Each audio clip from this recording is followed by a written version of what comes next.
संतप्त मानस शांत हों जिनके गुणों के गान में।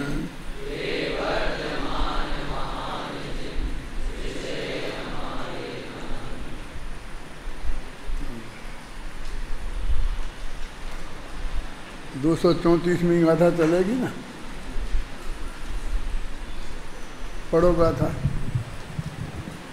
आगम चक्षु साहु इंद्रिय चक्षुणी सर्वभूतानि देवाय ओहि चक्षु सिद्धा पुण्य सर्वदो चक्षु साधु आगम चक्षु इंद्रिय चक्षु तो सर्वलोक है देव अवधि चक्षु अर सर्वात्म चक्षु सिद्ध है।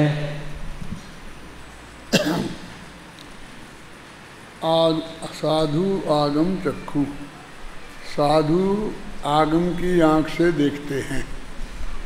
कहने का मतलब ये है कि बहुत से पदार्थ ऐसे हैं जो प्रत्यक्ष केवल ज्ञानी को ही दिखाई देते हैं, तो हम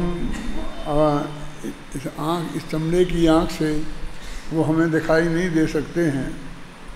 इसलिए साधु लोग क्या, हम गृहस्थ लोग भी जो भी हम सदाचार का पालन करते हैं वो आगम चक्षु से करते हैं, आगम की मुख्यता से करते हैं। इस संदर्भ में मैं एक बात आपसे कहता हूँ, आजकल ये प्रवृत्ति बहुत चल गई है कि आप कहते हो आलू में अनंत जीव हैं, वे तो हमें कभी किसी ने देखे नहीं हैं, लेकिन दही तो जीवों का पिंड ही है। वैज्ञानिक कहते हैं ना कि उसे जमाते हैं तो जीवों का पिंड ही है, इसलिए दही आप खाते हो और आलू नहीं खाते हो। तो हमारा एक पहला जवाब तो यही है कि आगम चक्षु हैं हम। आगम में मर्यादा के दही को खाने का निषेध नहीं है और आलू के खाने का निषेध है, और तर्क वही दिया है कि उसमें अनंत जीव है। अब आप कहेंगे कि नहीं वो तो दही प्रत्यक्ष हो गया है, भगवान को क्या पता, उनने क्या देखा था। उनने ये देखा था कि दूध को यदि गाय के स्तनों से निकालें तो वो अंतर मुहूर्त में यदि उसे गर्म कर लें तो उसकी 24 घंटे में याद हो जाती है। वो पानी है, पानी की जो मर्यादा है वही दूध की है, दूध में पानी ही है ना।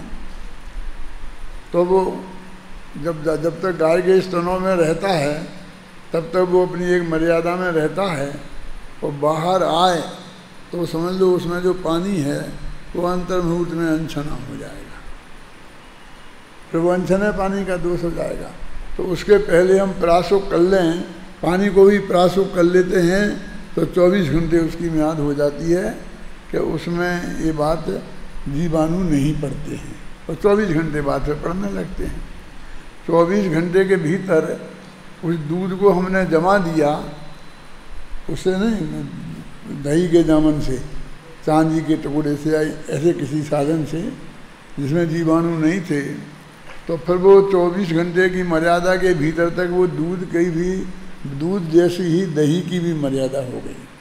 तो तब तक वो भक्ष है, तब तक उसमें अनंत जीव नहीं होते हैं। और फिर उसे हम मथ कर उसमें से मक्खन निकाल लें, और मक्खन को गर्म करके घी निकाल लें, जिसे हम 8 पहरा घी कहते हैं। 8 पहर माने 4 पहर दिन के और 4 पहर रात के, माने 24 घंटे के अंदर यदि वो घी निकाल लेते हैं तो वो घी फिर मर्यादा के ऊपर हो जाता है। तो इस मर्यादा में यदि हम ये पालन करते हैं तो वो बिल्कुल भक्ष है। ऐसा हम कह के कि नहीं हम तो वो भी आलू भी हैं और दही भी है, लेकिन सवाल हमारे कहने से क्या होता, हम तो छोड़ देंगे। बहुत से लोग हमारे भी अमेरिका में जाते हैं तो वो बैगन होते हैं ना, वो लोग कहते हैं तो वो छोड़ देते हैं, और ऐसे भी हैं कि भाई अमेरिका में छोड़ देते हैं, उनसे कौन माथा मारे, और हिंदुस्तान में आगे फिर खाने लगते हैं। नाम भी बता सकता हूँ लेकिन बाम बताने से कोई फायदा नहीं। मेरा तर्क उसमें ये है, जब मैं उनसे कहा कि ऐसा तुम क्यों करते हो, कि साहब वहाँ पर अमेरिका में बहुत तकलीफ़ देते हैं ना गायों को, तो इसलिए हम वहाँ छोड़ देते हैं, और यहाँ तो तकलीफ़ देते नहीं हैं। अरे यहाँ भी तकलीफ़ देते हैं, यहाँ तो लौकी में भी इंजेक्शन लगाते हैं, गाय को भी धोने में इंजेक्शन लगाते हैं।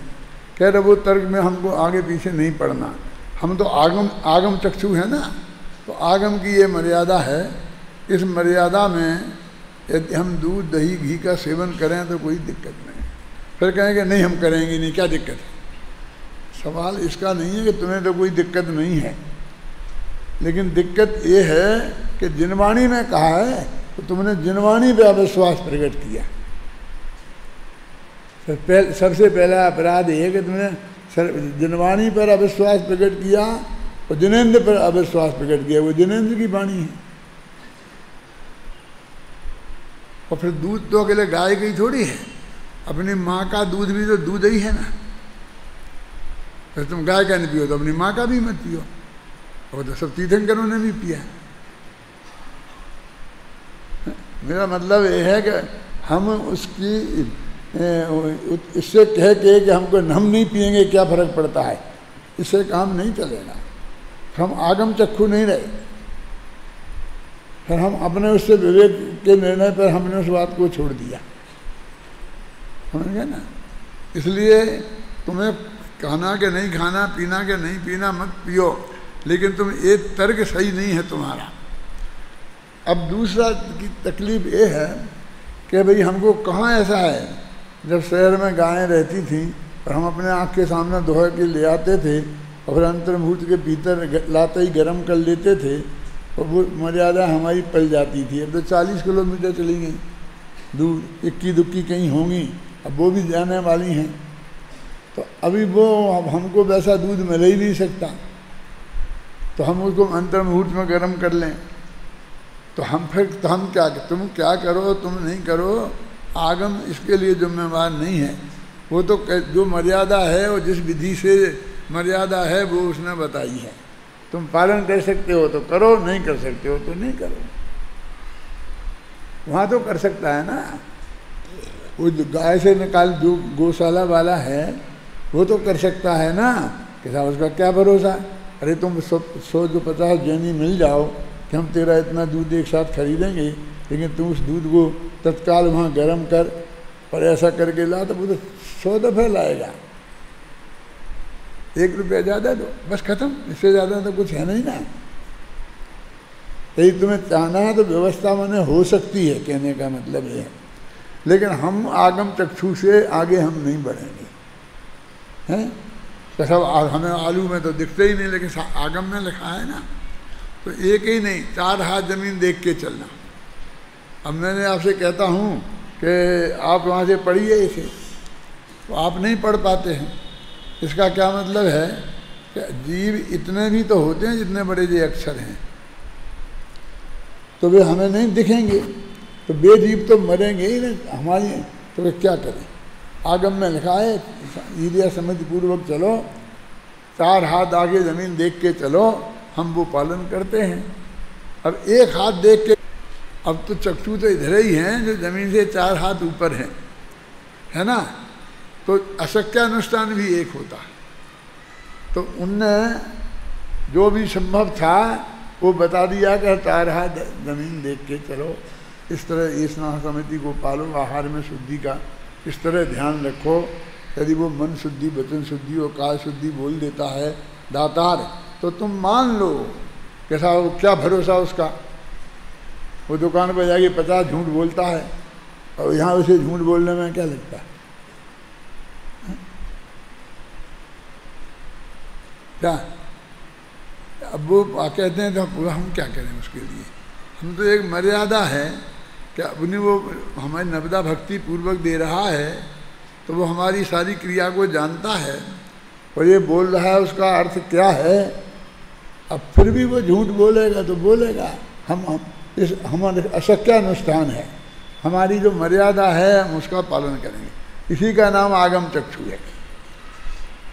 द्रव्य क्षय होते हैं, पदार्थ साथ होते हैं, आत्मा पर को जानता है कि नहीं जानता, ये तो हम आगम से ही निर्णय तो करेंगे क्या। मेरे कहने का मतलब ये है कि उस साधु को क्षयोक्षम ज्ञान वालों को समझ लो आप। यहाँ चूँकि साधु का प्रकरण है तो वो साधु की बात करते हैं कि भाई आगम चक्षु है। फिर अंधे को तो कहीं कुछ दिखता नहीं तो वो सबको कहीं मानेगा ही नहीं। आप समझिए ना, सारा जगत तो इंद्रिय चक्षु है, मैंने अपनी आँख से देखा, ऐसा करके बोलता है जैसे इसे अपने आँख में ही सब कुछ ताकत है कि हमें तो नहीं दिखे, तो तू चश्मा लगवा, तो ये नहीं देखे तो तेरी आँख खराब होगी, है ना। मेरे कहने का अर्थ है ये सारा जगत इंद्रिय चक्षु है। अवधि ज्ञानी और मन पर ज्ञानी अवधि चक्षु वाले हैं, मन जो एक देश प्रत्यक्ष वाले हैं ना, अवधि ज्ञान के अनंत तदनंत भागे मना परे ऐसे होता है ना, तो उन सबको एक अवधि चक्षु में ले लिया। तो वो तो पुद्गल को ही देखता है, हमें पुद्गल से ज़्यादा प्रयोजन नहीं है, ख्याल में आया ना। इसलिए और सर्वता चक्षु अनंत भगवान है। अब हमको बीच में अवधि चक्षु और मन पे ज्ञान चक्षु से कोई लेना देना नहीं है। कोई आदमी अवधि चक्षु और मन पर चक्षु ना बने, समझे ना, मने अवधि, तो भी उसे मोक्ष हो सकता है और अनंत सुख हो सकता है। जैसा अपन बताते हैं ना कि आचार्य और उपाध्याय नहीं बने तो भी मोक्ष जा सकते हैं, तो वो हमारे लिए उपयोगी नहीं रहे। अब हमें सर्वता चक्षु बनना है, मैंने केवल ज्ञान हमें प्राप्त करना है जो एकदम सब प्रत्यक्ष स्वपर सब दिखाई दे, है ना। और हमारे पास इंद्रिय चक्षु है, इंद्रिय चक्षु माने क्षयोक्षम ज्ञान है। तो जो हमको भी इस इंद्रिय चक्षु से ही अपना सारा काम करना है। तो हमारे लिए आगम है, हम आगम को मुख्य बना लें बस। इंद्रिय चक्षु में ऐसे अपनी आँख से देख करके उसी पे नहीं रहें, आँख से आगम देखें और आगम में जो बात लिखे उसे हम प्रमाण मान के चलें। वो व्यर्थ की बहस करने से कोई फायदा नहीं। देखो 3 अनुयोग तो बहस उसमें की ही नहीं जा सकती, करना ही नहीं चाहिए। और आगे कहूँ तो कहीं की नहीं गई है, जो करता है वो ओवरवाइज है। कहानी न्याय शास्त्र में जितनी चर्चा है वो आलू में अनंत जीव है कि नहीं इस पर कोई बात करता है? कौन सी प्रकृति का उदय कहाँ होता है, कहाँ सत्य होता है, कहाँ विच्छुत्ति होती है, इस पर कोई बात करता है? नहीं करता है ना। वो सब तत्व ज्ञान पर बात करते हैं, अनेकांत साधवाद पर बात करते हैं। माना जो द्रव्यान योग का विषय है उस पर ही बात करते हैं। और वो कहते हैं उसी को सही जानना से हमारा सम्यक ज्ञान समझ सम्यक चारित्र होता है।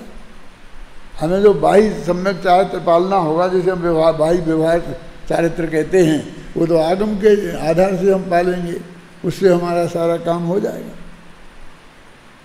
है? कि जीवों की रक्षा करना मुनिराजों का काम है क्या नहीं? कहाँ है ना। इसीलिए तो ईडिया समिति पूर्वक चलते हैं, इसीलिए ऐसा समिति पालते हैं, आदान निक्षेपण समिति पालते हैं, प्रतिष्ठापना समिति पालते हैं।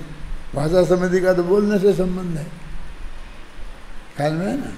लेकिन वो ये कहते हैं कि तुम्हें अपनी डेढ़ अकल मत लगाना, शास्त्र में जो मर्यादाएं बताई हैं उसके अनुसार अपना जीवन रखो, तो जितना अधिक बचा जा सकेगा उतने अधिक तुम बच जाओगे और उतने से काम होगा। चौथे काल के मुनिराज भी उतने से ही फिर वो आत्मा में चले गए और मोक्ष चले गए हैं। तो साधु आगम चक्षु है, ऐसा कह कर वो उन्हें आगम का अभ्यास करना चाहिए, ये कह रहे हैं। शास्त्र स्वाध्याय करना चाहिए। अब बहुत से लोग, जो मैंने कल बोला था ना एक बात, कि नहीं ज्ञानी के संयोग में कुछ नहीं हो सकता, आगम भागम से कुछ नहीं होता, बहुत पढ़ लिया ऐसे, जब तक ज्ञानी गुरु नहीं मिले और उसकी कृपा दृष्टि नहीं हो जाए, माने कृपा दृष्टि नहीं हो जाए फिर पैर दाबने से उसकी कृपा दृष्टि हो जाएगी, हैं? उसकी ऐसी सेवा करने से कृपा दृष्टि हो गई, है ना। तो हमने एक दिन बताया था ना कि गुरु का भी बहुत अधिक महत्व है, कम महत्व तो नहीं है। क्यों कि शास्त्र तो हमको कहाँ उपलब्ध हैं, शास्त्र तो 24 घंटे उपलब्ध हैं, लेकिन गुरु तो बहुत रेयर उपलब्ध हैं और उनमें विवाद है।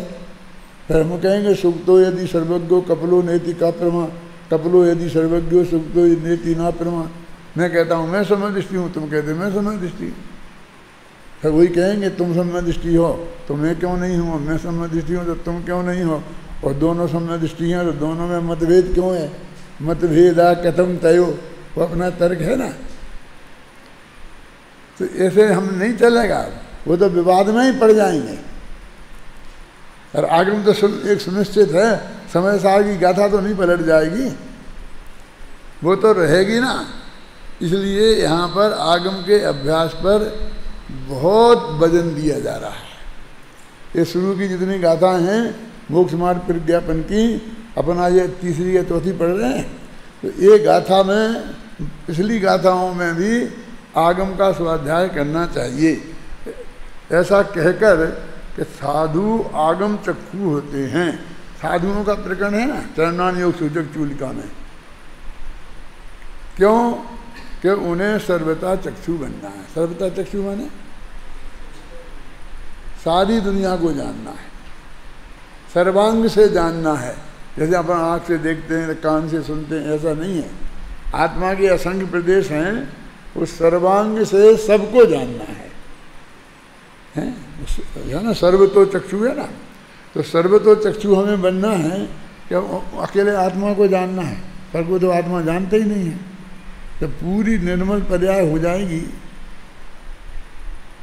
तब तो फिर वो उसका जो कुछ असली स्वभाव होगा वो प्रकट हो जाएगा ना।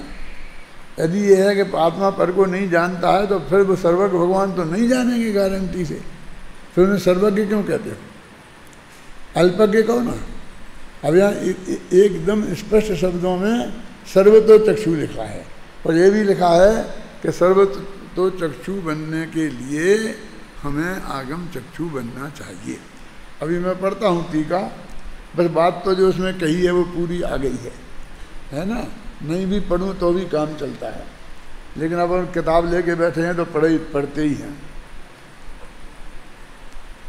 प्रथम तो इस लोक में शुद्ध ज्ञानमय होने से सिद्ध भगवान ही सर्वतः चक्षु हैं, से सभी जीव इंद्रिय चक्षु हैं।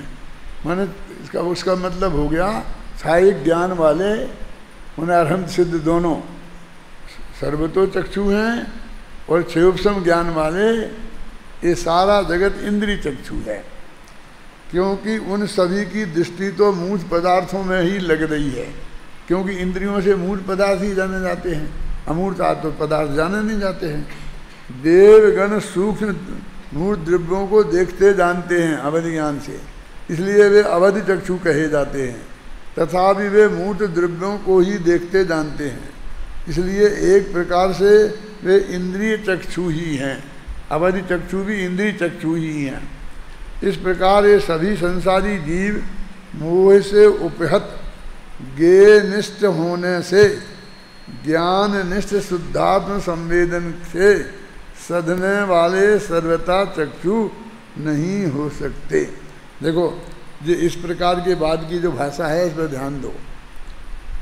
सभी संसारी जीव कैसे हैं, मोह से उपहत हैं, मोह से मारे हुए हैं। सभी संसारी जीव मोह के मार से घायल हैं, और इसलिए वे ज्ञेयनिष्ठ हो गए। मैंने ज्ञेयों को जानना उनका काम है, वह ज्ञेयों के प्रति उनकी निष्ठा हो गई। होने से ज्ञान निष्ठ जो शुद्धात्म संवेदन है, आत्मा का अनुभव, आत्मा का ज्ञान निष्ठ होंगे तब होगा। उसे सधने वाले सर्वथा चक्षु नहीं हो सकते। जिनकी ज्ञेयों में निष्ठा है, हो शांत ज्ञेय निष्ठा मेरी चर्चित हैं। ये गेय निष्ठा का मतलब समझे ना, यहाँ पर गेय निष्ठा का निषेध किया ना, भाई मुझे गेयों को जानना है, गेयों को जानना है, तो जान लेना ना, लेकिन इतना गेयों के जानने के प्रति इतना वो उसके प्रति निष्ठ क्यों हो रहा है, समझे ना। उक्त सर्वता चक्षु बनने के लिए श्रवण आगम चक्षु होते हैं। ज्ञान में गेयों के ज्ञात होने से ज्ञान और गेयों में जो सम्मिलन हुआ उसके कारण यद्यपि उनमें भेद करना सहज नहीं है। क्या कह रहे, ज्ञान गेयों को जानते हैं ना, तो अपन कभी कहते ज्ञान गेय में आ गए, कभी गेय ज्ञान में आ गए, ऐसा है ना इसी प्रवचन सार में है। गेय निष्ठ है, वो कौन से 23वीं गाथा है ना, वो 23वीं गाथा है, आदाडान पमाणम प्राणमणेय प्रमाणमोदिष्ठम प्रेयम लोकालोकम दिशाभ्यगयम। तो वहाँ ये बात आई है, भेद करना सहज नहीं है, अशक्य जैसा ही है। अब हम आँखों के भरोसे और स्वपर का भेद विभाग करना चाहें तो नहीं कर सकते। हमें ये देह अलग है और आत्मा अलग है, ये आँख से देख के निर्णय कर सकते। श्रवण आगम चक्षु से स्वपर विभाग करके महामोह को भेदते हुए परमात्म तत्व को प्राप्त कर ज्ञान निष्ठ ही रहते हैं। अतः मुमुक्षुओं को सब कुछ आगम चक्षु से ही देखना चाहिए। वहाँ तो मुनियों की बात चल रही थी, और यहाँ सब मुमुक्षुओं को कह दिया, तो मुमुक्षु हो कि नहीं। माने हम सबको आगम के प्रति पूरा पक्का विश्वास होना चाहिए। अब प्रयोजन तो पूरा सब कुछ तो हम नहीं जान सकते।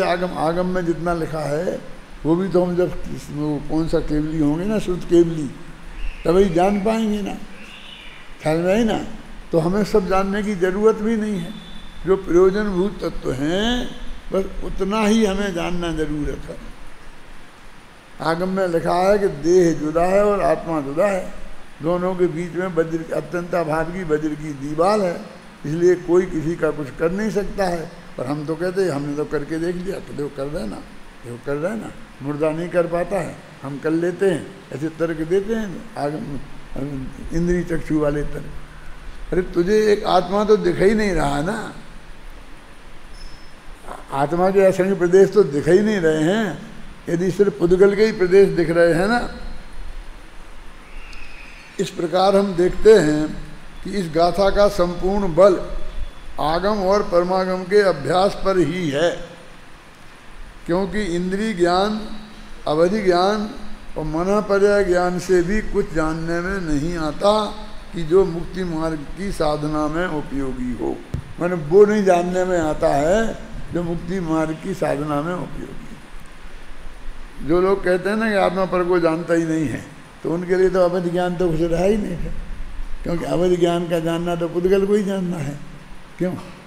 पर तो पुद्गल स्पष्ट रूप से पर है, और मनःपर्याय ज्ञान भी दूसरे के मन की बात को ही जानता है, तो वो भी ज्ञान नहीं रहा। नहीं, उनकी बुद्धि चलती ही नहीं। क्या बात है, इतना आगम प्रमाण है, इतना कदम कदम पर हैं, और इतना तर्क और युक्तियों का बल है उसके साथ में, तो उस पर भी दोनों पट्टी करते हैं। अवधि ज्ञान मन पर ज्ञान का क्या होगा? और फिर मति श्रुतयोर निबंधो द्रव्येषु असर पर्यायोषि, सभी द्रव्यों को जानता है लेकिन उनकी कुछ पर्यायों को जानता है ना। तो वहाँ सभी पर्यायों को ना, सब द्रव्यों की कुछ पर्यायों को जानता है, तो सब द्रव्यों को जानने की बात तो उसमें भी आ गई ना। तो अब इन सब ज्ञान ये विषय लिखे हुए हैं क्लियर सब।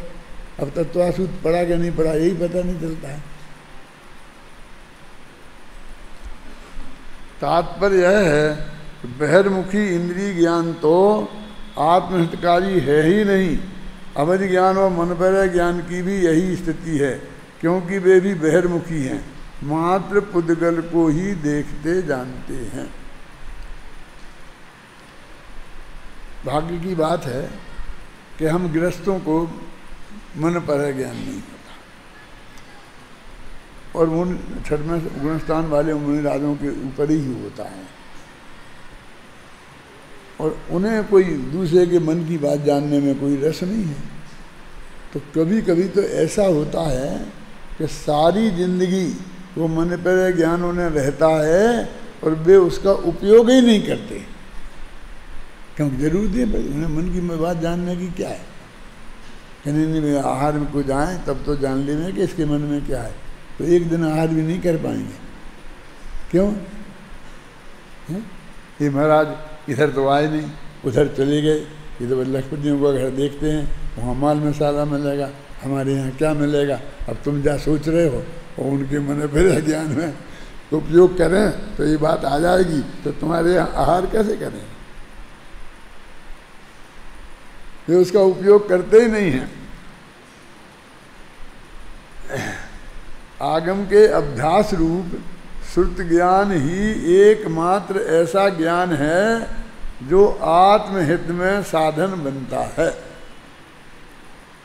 उसमें सहयोगी मति ज्ञान को भी इसमें शामिल कर सकते हैं।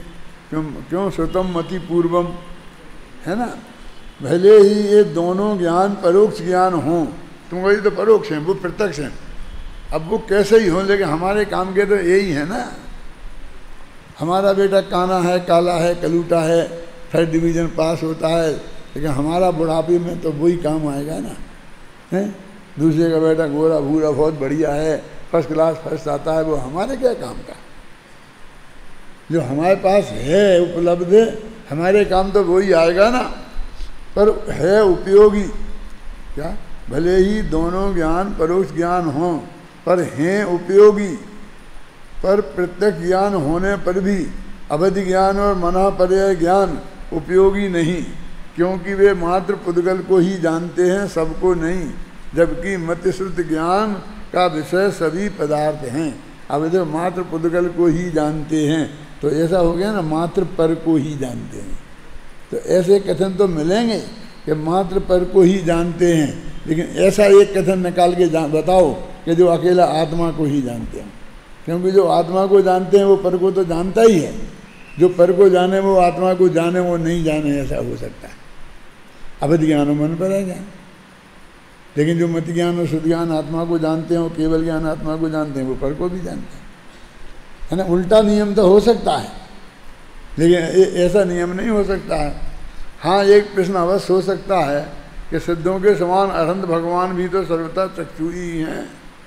हाँ हैं, अवश्य हैं, क्योंकि वे भी अतीन्द्रिय ज्ञानी केवल ज्ञानी हैं। उन्हें यहाँ सिद्धों में ही शामिल समझना चाहिए। कोई विवाद नहीं, कोई झगड़ा नहीं, कोई बात नहीं, तर्क वितर्क, ठीक है। कि नहीं बोला तो नहीं बोला, तुम शामिल कर लो। टीका में यही तो किया जाता है। उन्होंने अकेला सिद्धों का कह दिया तो हमारे हम तो सिद्ध दोनों भी कह सकते हैं। विगत गाथा में कही बात का समर्थन इस गाथा में किया जा रहा है। कहा जा रहा है कि आगम चक्षु से भी सब कुछ दिखाई देता है। अभी पढ़ो भैया गाथा। ये आज 3 गाथाएं पढ़ाने का संकल्प लेके आया हूँ। 3 गाथाएं मुझे पूरी करनी है, पढ़ो। सब्बे आगम सिद्धा अत्था गुणपज्ज एहिं चेतेहिं जाडन्ति आगमेण हि पेच्छित्ता ते विते समणा। जिन आगमों से सिद्ध हो सब अर्थ गुण पर्यय सहित। जिन आगमों से ही श्रवण जन सान कर साधें सहित। सीधा सच्चा अर्थ है कि सारे जैन आगमों में से सभी पदार्थ अपने गुण पर्यायों के साथ जाने जाते हैं। माने द्रव्य भी जानने में आते हैं, गुण भी जानने में आते हैं, और पर्याय भी जानने में आती हैं। यदि फिर केवल ज्ञान में इसमें अंतर क्या रहा? उनसे भी यही सब जानते हैं कि वे सबको जानते हैं और ये कुछ को जानते हैं। तो ये सबको नहीं जानते ना, तो फिर किसी को छोड़ देते होंगे कि नहीं, जानते तो सबको ही हैं, सभी द्रव्यों को, लेकिन उनकी कुछ पर्यायों को जानते हैं और कुछ पर्यायों को नहीं जानते हैं। इसको नहीं जानना सबको नहीं जानना बोलते हैं। मतलब 6 द्रव्यों को जाना, क्योंकि आप नहीं तो नहीं जाना, तो मैं बताओ अपने पास तो 2 ही ज्ञान है ना, तो 6 द्रव्य होते हैं, ये लाए कहाँ से? तो पहले दिन पाठशाला में बच्चा आता है, उसे द्रव्य 6 होते हैं, पढ़ा देते हैं, तो वहीं से बात खत्म हो जाए।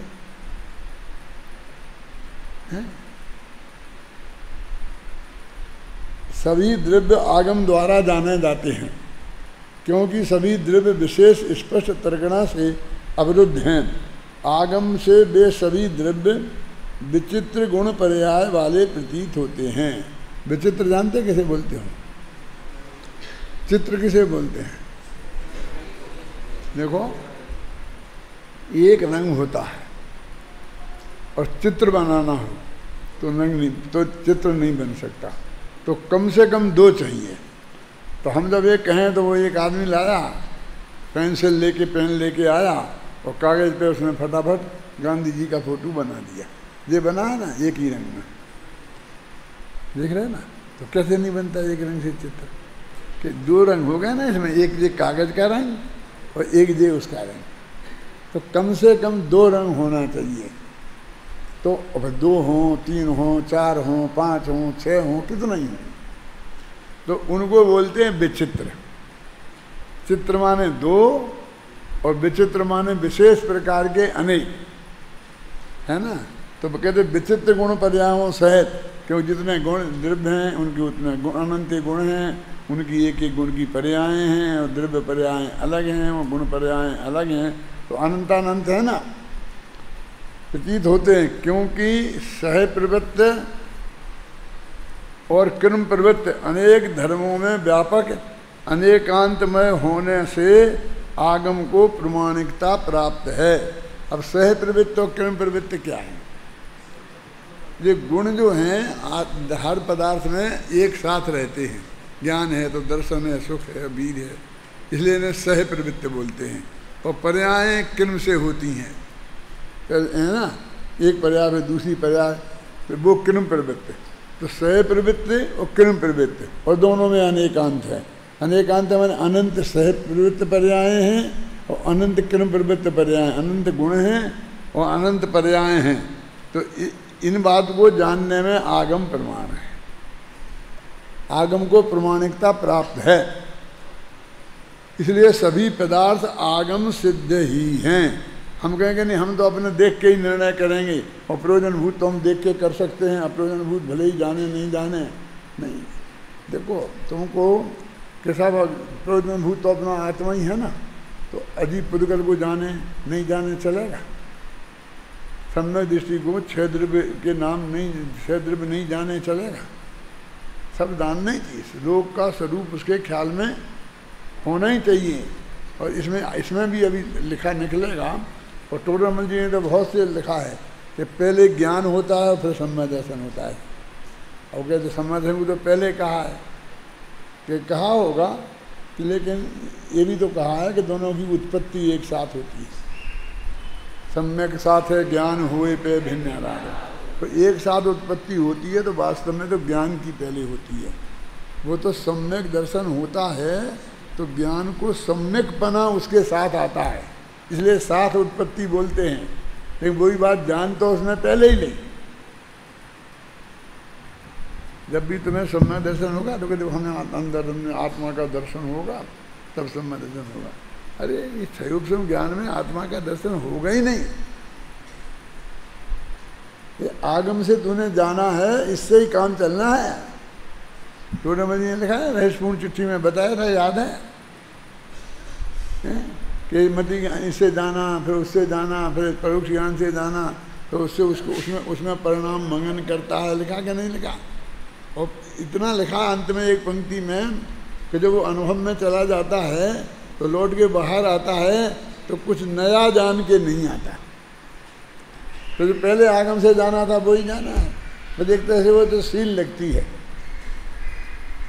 जैसे कोई कानून बनता है लोकसभा में, राज्यसभा में पास हो जाए और फिर वो प्रधानमंत्री लिखकर कि पास हो गया है कानून, आप इस पर हस्ताक्षर कर दो, तो वो हस्ताक्षर कर दे राष्ट्रपति, तब वो कानून बनता है।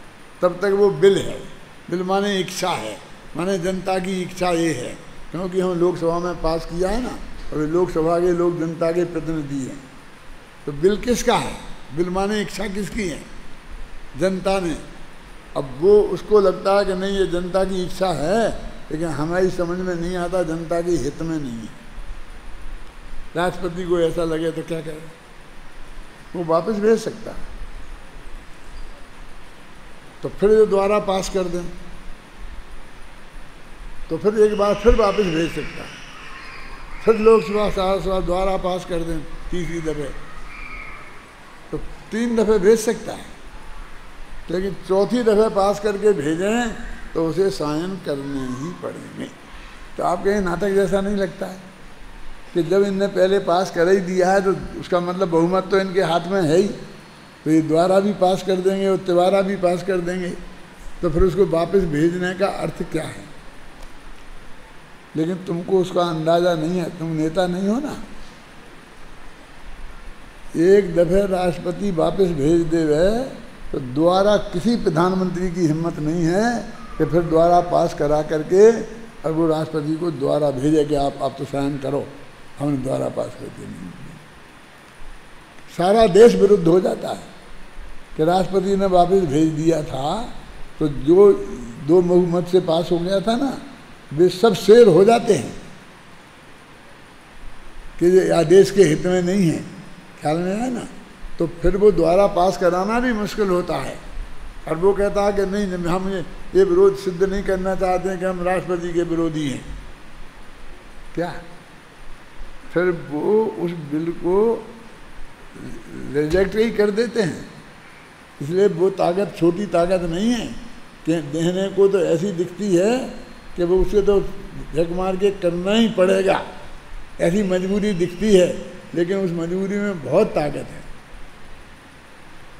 क्या शायद ही किसी, हाँ वो एक ऐसा होता है क्योंकि छोटी सी बात वो बताए कि इसको इतना परिवर्तित कर कि तुम भेज दो तो मैं साइन कर दूंगा।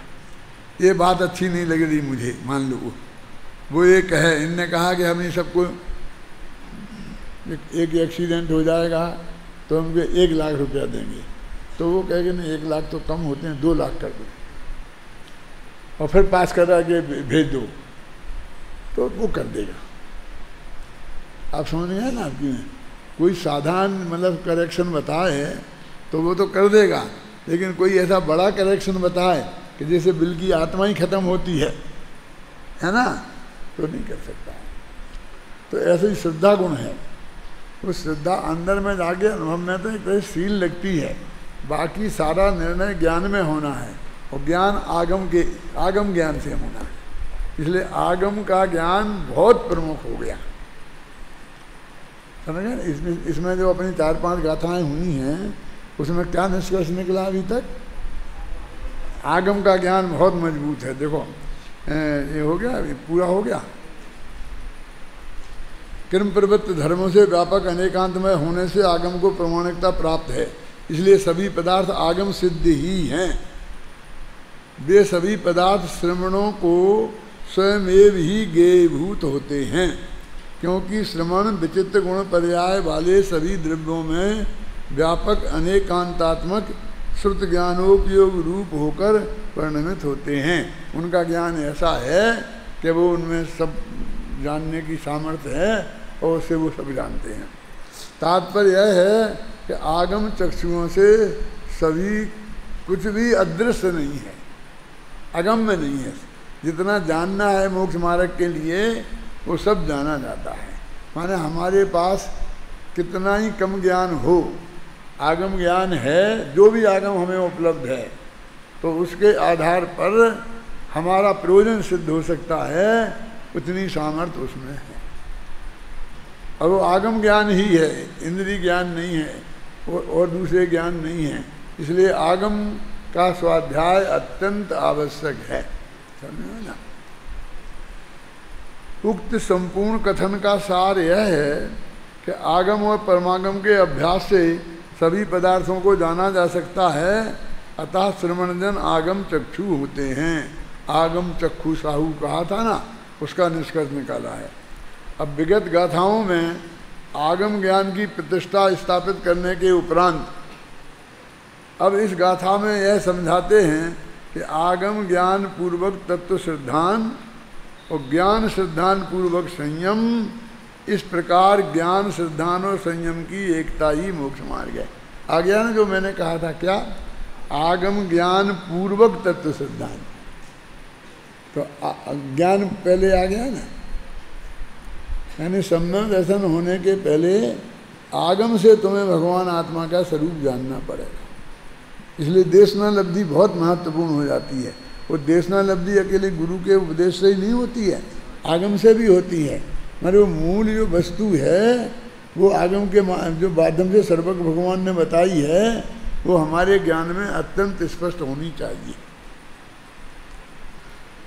चलो पढ़ो ये गाथा 236 में।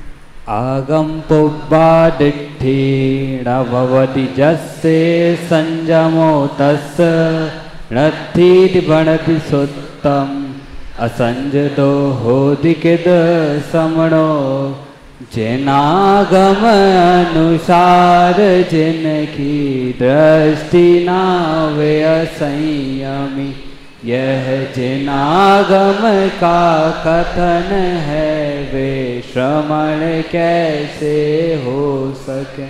जिनागम के अनुसार जिसकी दृष्टि नहीं है वे श्रवण असंयमी ही है। यदि आगम के अनुसार वो नहीं मानता है तो वो श्रवण असंयमी है, उसको हम संयमी नहीं मान सकते हैं। और जब जिनागम के कथन को ही नहीं मानता है तो श्रवण कैसे हो सकता है, वो कहते हैं ना। इस लोक में जिसकी आगम पूर्वक दृष्टि नहीं है उसके संयम भी नहीं हो सकता, ऐसा सूत्र में कहा है। तथा जो असंयत हैं वह श्रवण कैसे हो सकता है। अब देखो कितनी बड़ी बात है आत्मा के कल्याण के लिए। समाज में तो झगड़ा हो जाएगा, क्यों कि आप कहोगे ये आगम में लिखा है और ये महाराज ये नहीं मानते, तो ये महाराज महाराज नहीं है। कौन समाज मानेगी? इन्हें कपड़े पहना दो, मानेगा कोई? क्यों? अभी तो इतने बड़े बड़े पाप चलते हैं वो तब भी नहीं कोई पहना पाता है। तो हम कहेंगे एक आगम में नहीं, वो कहेंगे आगम में यही है, एक आगम में यही लगे, इसका ये अर्थ नहीं उसका वो अर्थ है। आप क्या करोगे? दोहरापट्टी करोगे, झगड़ा हो जाएगा। मेरा मतलब समझ गए ना। लेकिन तुम हमारे निर्णय करने के लिए तो हम स्वतंत्र हैं, और हमें हमारा ही निर्णय हमारे काम आएगा ना। हमें सच्चे मार्ग पर चलना है तो हम तो समझ सकते हैं ना कि इनकी दृष्टि आगम के अनुकूल नहीं है। हमने उनको मुनिराज क्यों माना? इसलिए माना ना कि आगम में हमारे मुनिराज ऐसे होते हैं, ये लिखा है। अब जैसा आगम में लिखा है होते हैं वैसे नहीं है, तो जिस हिस्से हमने माना था उसी हिसाब से हम नहीं मानेंगे। न्यायगत तो बात ये है ना पूरी बिल्कुल, लेकिन है तो यहाँ तो ऐसा चलता है ना कि उन्होंने कहा कि साहब इनको ज़रा समझा दो, पंडित जी को ये बात समझा दो कि वो ऐसा नहीं बोलें, बस ये बोलें कि सब ठीक है। कैसे बोलूँ? शास्त्र में तो लिखा नहीं है। तो दूसरा आया कि इनका काम नहीं है ये समझाना, हमसे कहो हम समझाएंगे। चलो पंडित जी जरा अंदर, और 2 चांटा लगाए। बोलोगे कि नहीं बोलोगे? क्यों? तो आजकल तो ऐसे समझाया जाता है। हम क्या कहें? मतलब चांटे की बात नहीं है, किसी भी तरीके का दबाव डालें, हम तुम्हारी नौकरी छुटवा देंगे, हम तुम्हें ऐसा तुम्हारे विरुद्ध केस बना देंगे और तुम्हें जेल में भिजवा देंगे, 50 मुकदमे तुम पे लगवा देंगे। क्यों? क्योंकि एक सरकार आती है तो वो सब महाअपराधी हो जाता है और जमानत भी नहीं मिलती है उसे, और तिहाड़ की जेल में काटना पड़ता है। और दूसरी सरकार आती है तो फिर उसे सम्मानपूर्वक वो बन जाता है।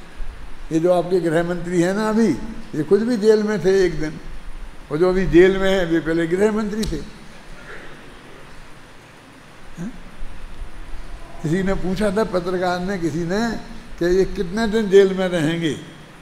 कि जितने दिन अमित शाह रहे थे उतने दिन रहे। अरे सारे देश को ये मालूम पड़ गया तो अब वे हैं कि नहीं है, क्या मतलब रह गया? बोलिए आप। इसलिए कह रहा हूं कि इसका उपयोग अपने आत्म कल्याण के लिए ही करना है। किसी को ये श्रवण है कि नहीं है, सच्चे झूठे, इस चक्कर में नहीं पड़ना। आने समझे ना?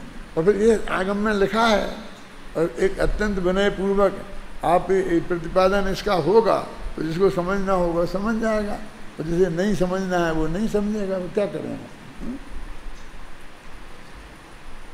देखो सुनो,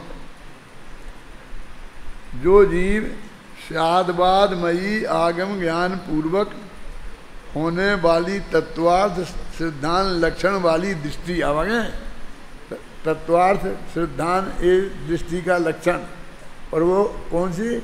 आगम ज्ञान पूर्वक। आगम ज्ञान के विरुद्ध हो तो नहीं चलेगा। से शून्य है, उसके संयम ही सिद्ध नहीं होता, क्योंकि स्वपर के विभाग के अभाव के कारण काया और कसायों से साथ एकता के अध्यवसायी वे जीव विषयों की अभिलाषा का निरोध नहीं होने से छह काय के जीवों के हिंसक होकर सब ओर से प्रवृत्ति करते हैं, इसलिए उनका सर्वथा निर्वृत्ति का अभाव है। अब देखो ये के मिथ्यात्व बंध का कारण नहीं है। मान लो अब एक बात एक कही, अब ये तो हाथ पे रखे आंवले के समान स्पष्ट है कि नहीं? क्योंकि अपने तत्वासूत्र में है ना, मिथ्या अवरति प्रमाद कसाय योगा बंध हेतुवा, कि बंध के हेतु में सबसे पहले मिथ्यात्व का नाम है। क्लियर लिखा कि नहीं लिखा? तत्वासूत्र का सूत्र फिर सर्वा सिद्धि में, राजवार्तिक में, श्लोक वार्तिक में, सब टीकाओं में होगा कि नहीं होगा? है? अब इस पे कहाँ बहस की गुंजाइश है?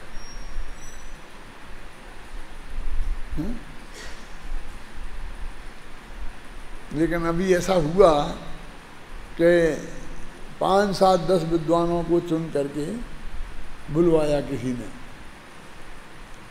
उन भाग्य से वीर सागर को भी बुलाया, क्योंकि वे विद्यानंद जी के पास रहते थे तो उनको भी मुनि भगत समझा गया, समझे ना?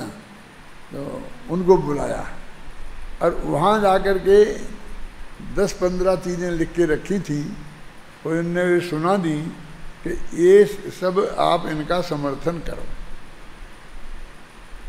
बस ऑर्डर दे दिया। तो उनकी कैसे करें समर्थन? ये तो बिल्कुल आगम के विरुद्ध है। अब जिसने की जितनी हिम्मत पड़ी उसने कही कि नहीं नहीं वो तो सही है, उसमें अभी तुमसे बहस नहीं करनी है, बस तुम तो इसको सिद्ध करोगे, तुमको इसके लिए बुलाया है कि सिद्ध करो। क्या करे बोलो? अब सबकी तो हिम्मत है नहीं, इसमें से आधे से ज़्यादा ऐसे लोग कहने लगते हैं कि हाँ हाँ ठीक है, वो बंद नहीं होता, फलाना नहीं होता। क्यों? कौन लिखा है ना?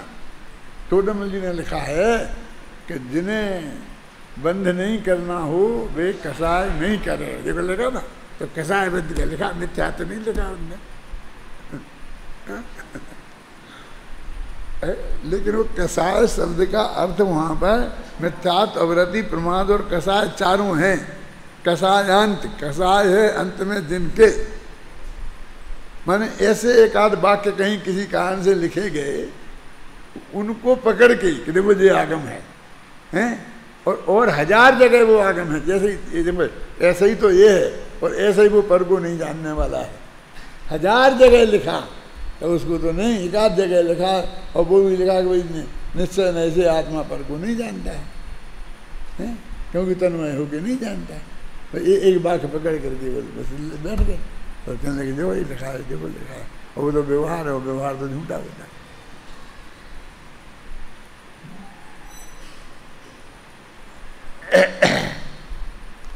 शांति जी, इसी का प्रयोग महेंद्र कुमार न्यायाचार्य ने रामजी भाई के सामने किया था, आपको पता नहीं होगा। अब बहुत पुरानी बात है, वो महेंद्र कुमार न्यायाचार्य को स्वर्गवास हुए ही बहुत हो गए। तो जब मैं अशोकनगर में था, यहाँ भी नहीं आया था, 60 साल पुरानी बात होगी कम से कम, ललितपुर में चर्चा हुई थी, हैं? तो जब चर्चा हुई तो वो यही कहते थे कि नियम सार में लिखा है कि आत्मा पर को नहीं जानता है, स्व को जानता है, पर को व्यवहार से जानता है, और व्यवहार अभूतार्थ है, ये समय सार में लिखा है, इसलिए पर को जानता ही नहीं। वो सर्वज्ञता की, वो क्रमबद्ध पर्याय में सर्वज्ञता सिद्ध करनी थी, तो सबको जानता ही नहीं है। तो ये फिर ये सारी चीज़ें खत्म हो गई, ये महावीर का जी महारीच होगा और ये होगा और वे होगा, सबकी छुट्टी एक साथ। और सबसे बड़े विद्वान माने जाते थे जैन समाज में, सबसे पहले PhD पंडितों में वो थे। यूनिवर्सिटी में प्रोफेसर सबसे पहले वे बने बनारस यूनिवर्सिटी में, और हमारे तो रिश्तेदार थे। क्या ये जो मेरे ससुर थे ना, उनकी सग्गी बुआ के लड़के थे, तो भाई हो गए ना उनके। मैं कैसे मान सकता था? और तुम लोग पढ़ते होगे वह किताब, जैन दर्शन महेंद्र कुमार न्यायाचार्य की पढ़ी होगी, तुम्हारे कोर्स में होगी, नहीं है? अब है नहीं, पहले तो थी, अब हट गई होगी। तो ये समझ लो आप क्या करें, हैं? तो आगम का कहाँ पढ़ रहे थे? जो साधवाद मई आगम, उसके संयम सिद्ध नहीं होता, क्योंकि सुपर के विभाग के अभाव के कारण काया और कषायों के साथ एकता का अध्यवसायी वे जीव विषयों की अभिलाषा का निरोध नहीं होने से क्षय काय के जीवों के हिंसक होकर सब ओर से प्रवृत्ति करते हैं, इसलिए उनके सर्वथा निवृत्ति का अभाव है। तात्पर्य यह है कि उनके किसी भी ओर से किंचित मात्र भी निवृत्ति नहीं है। दूसरे एक तर्क और दूसरा तर्क, परमात्म ज्ञान, ये तो परात्म ज्ञान क्या था, ये परमात्म ज्ञान के अभाव के कारण ज्ञेयों को क्रमशः जानने वाली निरर्गल ज्ञप्ति होने से ज्ञान रूप आत्म तत्व में एकाग्रता की प्रवृत्ति का अभाव है। इस कारण उनके संयम सिद्ध नहीं होता। इस प्रकार जिनका दूसरा नाम मोक्ष मार्ग है, ऐसा सुनिश्चित एकाग्र परिणति रूप श्रावण ही सिद्ध नहीं होता। इससे यह नियम सिद्ध होता है कि आगम ज्ञान, तत्वार्थ सिद्धांत और संयम, इन तीनों की एकता ही मोक्ष मार्ग है। अभी इसमें तो क्या है, संवर्धन ज्ञान चारित्र की एकता मोक्ष मार्ग है, तत्वासूत्र का पहला सूत्र है, यही तो सिद्ध किया है। अब आचार्य जैसे ने जो लिखा है वो भी पढ़ लेते हैं। दोष रहित अपना आत्मा ही उपादेय है, ऐसी रुचि रूप सम्यक जैसे नहीं है। देखो देखा ना, पर द्रव्यंते भिन्न आप में रुचि सम्यक, ये यहाँ है ना रुचि शब्द का प्रयोग। वह परमागम के बल से ज्ञान रूप आत्मा को स्पष्ट जानता हुआ भी सम्यक दृष्टि नहीं है, ज्ञानी भी नहीं है। इस प्रकार इन दोनों के अभाव में पंचेंद्रियों की इच्छा और सटकाय के जीवों की घात की निवृत्ति होने पर भी वह संयत नहीं है। ऐसा लिखकर वे अंत में निष्कर्ष इस प्रकार प्रस्तुत करते हैं कि इससे यह निश्चित हुआ कि परमागम का ज्ञान, तत्वार्थ सिद्धांत और संयतपना, इन तीनों का युगपदपना एक साथ होना ही मुक्ति का मार्ग है।